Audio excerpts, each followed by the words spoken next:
আবারও নিকৃষ্ট ধর্ষণের ঘটনা।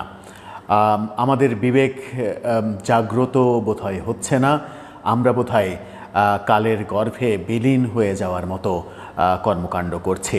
স্বাধীন বাংলাদেশে হচ্ছেটাকে এবার শিশু ধর্ষণের ঘটনা সামনে আসলো এবং সেটি মসজিদের ছাদে। মুসলিম সম্প্রদায়ের সব থেকে নিরাপদ জায়গা মসজিদ। মসজিদেই ধরা হয় আল্লাহর উপাসনালয়, যেমন তেমনি মুসলিম সম্প্রদায়ের সব থেকে আরাধনার জায়গা, সব থেকে নিরাপদ জায়গা। সেই নিরাপদ জায়গাতে পাওয়া গেল ধর্ষিতা শিশুর মরদেহ। কি ঘটছে দেশে? একই দিনে অন্যত্র আমরা দেখলাম শিশুর ডায়রিয়ায় আক্রান্ত শিশুর গলায় ছুরি ধরে মাকে গণধর্ষণের ঘটনা।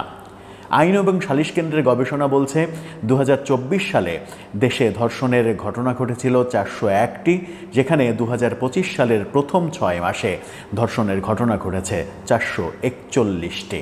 তার মানে কি ভয়াবহ আকার ধারণ করেছে ধর্ষণ কাণ্ড। যদি জুন পর্যন্ত 441 হয়, তাহলে জুলাইয়ে সেই সংখ্যা কোথায় গিয়ে দাঁড়াবে সেটা খুব সহজেই অনুমান করা যায়। কি ঘটছে আমাদের সমাজে, কি করছে সরকার, কি করছি আমরা, সেই আলোচনা করার চেষ্টা করবে এই ভিডিওতে। থাকবেন পলিটিক্স টিভির নিয়মিত আয়োজনে।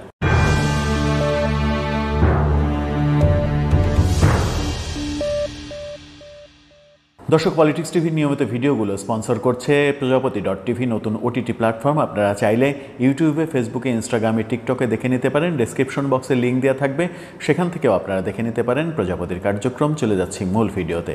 আবারও সেই ধর্ষণের ঘটনা, এবার শিশু ধর্ষণ। মসজিদের ছাদে পাওয়া গেল তার রক্তাক্ত লাশ হারিয়ে যাওয়ার একদিন পরে। কি ঘটল, গণমাধ্যম কি বলছে, গণমাধ্যমের শিরোনামটা আপনারা দেখে নিতে পারেন। মসজিদের ছাদে 8 বছরের শিশুর মরদেহ, পুলিশ ধারণা করছে ধর্ষণের পরে হত্যা করা হয়েছে। এই ঘটনার শিরোনামটা যেমন দেখছেন, তেমনি আরেকটা শিরোনাম দেখেই রাখেন। সেটা হচ্ছে যে পঞ্চগড়ে ডায়রিয়ায় আক্রান্ত শিশুর গলায় ছুরি ধরে মাকে গণধর্ষণ। কোন পথে এগোচ্ছি আমরা, সেটা একটা বড় প্রশ্ন। সরকারের কোনো উদ্যোগ কি আমরা দেখছি আদৌ? হয়তো উদ্যোগ আছে, কিন্তু কার্যকর উদ্যোগ কি রয়েছে? সরকার কি এই সমাজকে স্থির অবস্থার দিকে নিতে পেরেছে, নাকি সরকার প্রতিনিয়ত উশৃঙ্খলতাকে এক ধরনের প্রশ্রয় দিয়েছে? কি ঘটল মসজিদের ছাদে? ব্রাহ্মণবাড়িয়ার ঘটনা। ব্রাহ্মণবাড়িয়ার সরাইল উপজেলায় ঘটে গেছে এই মর্মান্তিক ঘটনা। বাড়ি থেকে নিখোঁজ হওয়ার একদিন পর মসজিদের ছাদে পাওয়া গেল শিশু মাইমুনা আক্তা ময়নার নিথর দেহ। বয়স মাত্র 8 বছর। সকালে শাহবাজপুর ইউনিয়নের হাবলিপাড়া জামে মসজিদের 2য় তলার ছাদে রক্তাক্ত অবস্থায় তার মরদেহ উদ্ধার করে পুলিশ এবং স্থানীয়রা। শিশুটির গলায় পেঁচানো ছিল ওড়না। প্রাথমিকভাবে ধারণা করা হচ্ছে শিশুটিকে ধর্ষণের পরে হত্যা করা হয়েছে। রক্তাক্ত অবস্থায় ছিল শিশুটি। এখন বিষয় হচ্ছে, মসজিদের ছাদে শিশুর লাশ গেল কিভাবে? তার মানে কি মসজিদ সংশ্লিষ্ট কেউ জড়িত? তা না হলে মসজিদের ছাদে লাশটা পৌঁছানোর ব্যবস্থা কে করলো? তার মানে কি মসজিদের অভ্যন্তরেই ঘটনাটা ঘটানো হয়েছে?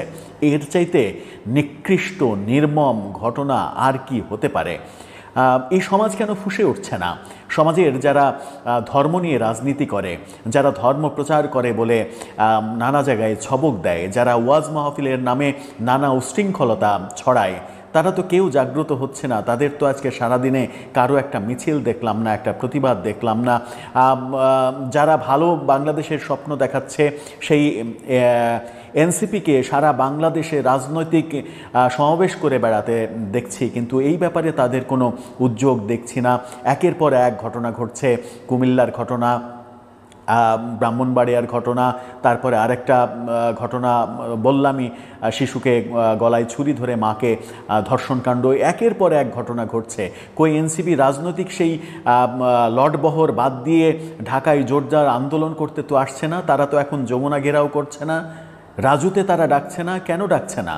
ভালো বাংলাদেশের স্বপ্ন তো তাদের মুখ থেকেই উচ্চারিত হচ্ছে। তাহলে এই দায় কারা নেবে? এই দায় সরকারকে নিতে হবে। এবং সরকারকে যারা প্রভাবিত করছে, সরকারকে নানাভাবে প্রভাবিত করে যারা বিভিন্ন দাবি আদায় করছে, কখনো যৌক্তিক কখনো অযৌক্তিক, তাদেরকে এই দায় নিতে হবে। আজকে প্রধান উপদেষ্টার সহকারী উপ প্রেস সেক্রেটারি তিনি বলেছিলেন যে সবথেকে বড় রাজনৈতিক মব হয়েছিল 2013 সালে শাহবাগে।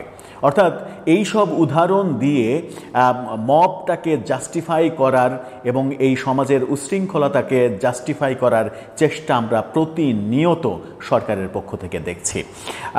নিহত ময়না উপজেলার শাহবাজপুরের চান্দুমিয়া পাড়ার বাসিন্দা এবং প্রবাসী আব্দুর রাজ্জাক মিয়ার একমাত্র কন্যা। শনিবার বিকেলে বাড়ি থেকে বেরিয়ে সে নিখোঁজ হয়। পরিবার এবং স্থানীয়রা সারা রাত খুঁজেও তার কোনো খোঁজ পায়নি।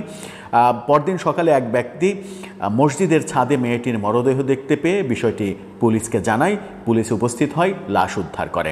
সরাইল থানার ভারপ্রাপ্ত কর্মকর্তা বলেছেন, মরদেহটি উদ্ধার করে ময়নাতদন্তের জন্য জেলা সদরে পাঠানো হয়েছে। পুলিশ যা যা করার সেগুলো তো করবেই।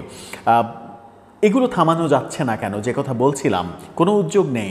এখন তো একটা আওয়াজ নেই, ফেসবুকে একটা পোস্ট নেই যে সবাই রাজুতে আয়, এই কর্মকাণ্ড না থামা পর্যন্ত আমরা পৃথিবীর আর কোনো কাজে যাব না, এর বিচার না হওয়া পর্যন্ত, সারা দেশে এই ধর্ষণের ঘটনা না থামা পর্যন্ত আমরা ভাত পর্যন্ত খাবো না, আমরা অনশন করব। কই সেই মানবিক ডাক? কোথাও তো নেই। এর আগে প্রতিনিয়ত তো আমরা রাজুতে আয় এই ভাষণ শুনেছি। আমরা প্রতিনিয়ত দেখেছি এ দাবি ও দাবি নিয়ে যমুনার সামনে ঘেরাও করতে। সরকারের পক্ষ থেকে শীতল বৃষ্টি দেয়া হয়েছে, কৃত্রিম বৃষ্টি দেয়া হয়েছে, কিন্তু এই সব ঘটনায় তাদের কোনো খোঁজ পাওয়া যাচ্ছে না। রাজনৈতিক কোনো খোঁজ নেই। রাজনীতির মানুষগুলো উদ্যোগী হচ্ছে না, সরকার উদ্যোগী হচ্ছে না বলেই এই ঘটনাগুলো থামছে না। তাহলে কি সমাজ এভাবেই চলবে? এভাবেই চালাবো আমরা? যে কথা বলছিলাম প্রথমে, যে আইন এবং সালিশ কেন্দ্র তারা বলছে যে 2024 সালে 401টা ধর্ষণের ঘটনা ঘটেছিল, কিন্তু 2025 সালে প্রথম 6 মাসে জুন পর্যন্ত তারা গবেষণায় তুলে এনেছে 441টি ধর্ষণের ঘটনা ঘটেছে। আরেকটি এনজিও থেকে অন্তত 300টি ধর্ষণের ঘটনা নিয়ে হাইকোর্টের রিটের প্রস্তুতি নেওয়া হচ্ছে। কখন এই প্রস্তুতি নেওয়া হয়? যখন সরকারের কোনো উদ্যোগ থাকে না, সরকারের দৃশ্যমান কোনো পদক্ষেপ নেই। সরকার এই ব্যাপারে জিরো টলারেন্স নীতিতে যাওয়ার জন্য যত এগ্রেসিভ হওয়া দরকার ততটাই নিষ্ক্রিয়। এই নিষ্ক্রিয় সরকার দিয়ে আমরা কতকাল দেশ শাসন করাবো?